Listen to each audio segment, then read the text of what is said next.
हमारे झारखंड के बच्चे जन्म लेने से पहले ही करप्शन के शिकार हो जाते हैं।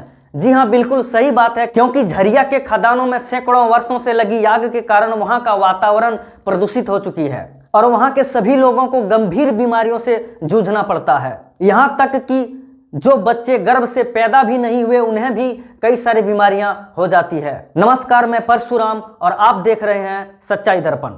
झरिया के आग से निकलने वाली भारी धुएं से स्थानीय आबादी में श्वास संबंधित विकार और त्वचा रोग जैसी गंभीर बीमारियां पैदा होती है तथा बहुत सारे गरीब लोगों की मृत्यु इस वजह से हो जाती है तथा वहां के प्रदूषण से बच्चे में कुपोषण के शिकार ज्यादा होते हैं। और आपको बता दें कि जो बच्चे गर्भ में है उन्हें भी कई सारी बीमारियां इस वजह से हो जाते हैं। क्या आपको पता है पूरे देश भर में सबसे ज्यादा खनिज और मिनरल्स होने के बावजूद भी हमारा झारखंड इतना गरीब क्यों है? आपको बता दें कि झरिया के कोयला खदानों से 50,000 से भी अधिक मजदूरों के परिवारों का भरण पोषण होता है। मजदूर कठिन परिश्रम करने के बाद 250 से 300 रुपये कमाकर अपने परिवार का किसी तरह गुजर बसर करते हैं। साथ ही आपको यह भी बता दें कि उन मजदूरों के परिवारों में भी सभी लोग कोयला चुनने को मजबूर हैं। बच्चे बूढ़े भी कोयला चुनते हैं और अपना गुजारा करते हैं। झरिया के अधिकतर मजदूर के पास कमाई का दूसरा साधन नहीं है। आखिर वह जाए तो कहां जाए? झरिया में जमीन धंस जाने के कारण आज तक 1 लाख से भी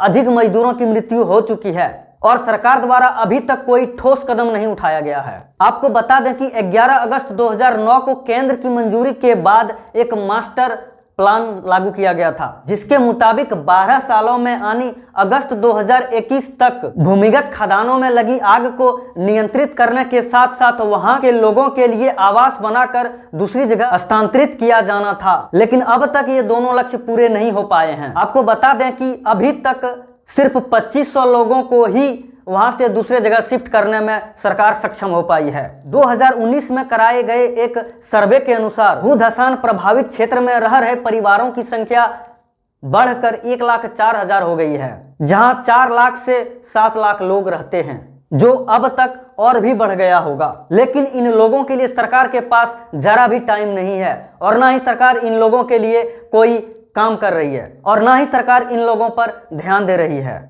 ये है हमारे देश और राज्य के भ्रष्ट नेता तथा अफसर। ये लोग भ्रष्टाचारी कर करके, घूसखोरी कर करके अपना जेब भर लिए, लेकिन यहाँ के लोगों के लिए एक काम तक नहीं कर पाए। ये है हमारे राज्य सरकार और उसकी व्यवस्था। जमीन धंस जाने के कारण जिनकी मृत्यु हो जाती है उनके परिवार वालों को सही से मुआवजा तक नहीं दिया जाता है। इतना भ्रष्टाचारी फैला के रखे हैं ये लोग। आपको बता दें कि यहाँ के लोकल मजदूरों को प्रशासन द्वारा कोयला चुनकर बेचने पर रोक लगा दी गई है। पहले ये लोग कोयला चुनकर किसी तरह अपना जीवन यापन करते थे, लेकिन अब ये लोग बेरोजगार हो गए हैं, जिनके परिवार के भरण पोषण के लिए 2 वक्त की रोटी तक नहीं है इनके पास। ऐसे में ना चाहते हुए भी ये लोग अपना जान को जोखिम में डालकर चोरी छुपे कोयले चुनने को मजबूर हैं। यहाँ के सरकार को तथा यहाँ के अफसर को शर्म आनी चाहिए कि इन मजदूरों के लिए अभी तक कोई ठोस कदम नहीं उठाया गया है। आपको बता दें कि जो भी कोयला खदानों में कोयला चुनते हैं उन्हें सेफ्टी के साथ कोयला चुनना होता है, लेकिन यहाँ के लोकल मजदूर बिना सेफ्टी के अपना जान जोखिम में डालकर कोयला चुनते हैं और 2 वक्त की रोटी के लिए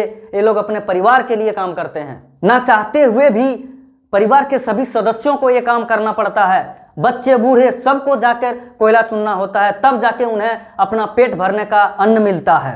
उस बच्चे का क्या दोष जो अभी तक इस दुनिया में भी नहीं आए हैं और सरकार के भ्रष्टाचारी के शिकार हो गए हैं। आपको बता दें कि वहां के धुएं से अधिकतर बच्चे कुपोषण के शिकार हो जाते हैं, जो पैदा होते ही या पैदा होने के पहले भी कई सारे बीमारियों से घिर जाते हैं। आपको बता दें कि यहाँ के लोकल मजदूर मजबूरी में कोयला चुनने जाते हैं और कई सारे मजदूर वहां खदानों में दब के मर जाते हैं या एक्सीडेंटल मौत हो जाती है, लेकिन उन लोगों को, उन मजदूरों को यहाँ के सरकार तथा अफसर द्वारा जरा भी मुआवजा नहीं दिया जाता है, ना ही उनकी देख रेख की जाती है। उल्टा उस पर जबरदस्ती प्रताड़ना किया जाता है। आपको बता दें कि झरिया में जिनके भी जमीन पर कोयले निकले थे उनकी जमीन को सरकार द्वारा या वहां के कोल कंपनी द्वारा खरीदा गया है, लेकिन सही से उन परिवार वालों को, उन लोगों को पैसा नहीं दिया गया है और ना ही उनके लिए दूसरे जगह कहीं जमीन खरीदी गई है।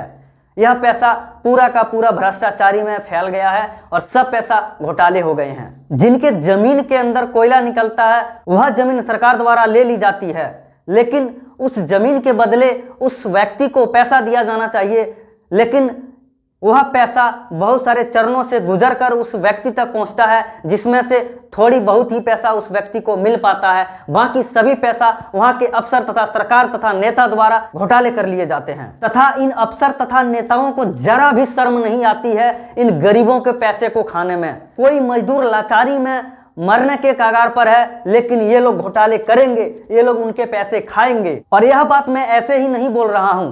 कांग की एक रिपोर्ट के मुताबिक हमारे राज्य के कोयले से टोटल 10 लाख करोड़ रुपए से भी अधिक के घोटाले यहाँ के नेता तथा प्रशासन द्वारा किए गए हैं, जिनके ऊपर ना ही आज तक कोई कार्यवाही हुआ और ना ही इन मजदूरों के लिए कोई कदम उठाया गया। जब यहाँ के कोयले से सरकार के भ्रष्टाचारी नेताओं तथा अफसरों के जेब में पैसे जाते हैं तो झरिया इसके बाप का हो जाता है। और जब यहाँ के मजदूरों की, गरीबों की, असहायों की बात आती है तो ये लोग अपना मुंह फेर लेते हैं और पीठ दिखाकर भाग जाते हैं। अरे अंग्रेजों ने क्या लूटा हमारे देश को तथा राज्य को, उससे ज्यादा तो हमारे राज्य के, हमारे देश के काले अंग्रेजों ने लूट लिया हमारे झारखंड को। 10 लाख करोड़ रुपए छोटी रकम नहीं होती है। 10 लाख करोड़ रुपए को इन लोगों द्वारा घोटाले किए गए हैं। यदि वह पैसा यहाँ के मजदूरों को, यहाँ के स्थानीय लोगों के ऊपर खर्च होती तो आज झारखंड के लोगों का ऐसा स्थिति नहीं होता और ना ही आज झारखंड के लोग इस कागार में होते। पूरे देश में सबसे ज्यादा खनिज झारखंड में पाए जाते हैं, लेकिन पूरे देश में सबसे ज्यादा गरीब राज्य सिर्फ और सिर्फ झारखंड है और यह सिर्फ यहाँ के नेताओं और अफसरों की वजह से है। आज के लिए इतना ही। वीडियो लंबा हो जाने के कारण कुछ और टॉपिक को कवर नहीं कर पाया हूं। अगले वीडियो में उस टॉपिक को कवर करूंगा। यह वीडियो से बहुत सारे लोगों को मिर्ची लगने वाली है, लेकिन जो हकीकत है वो हम बोलेंगे और हकीकत के साथ, सच के साथ चलेंगे। आप देख रहे हैं सच्चाई दर्पण। तब तक के लिए जय हिंद।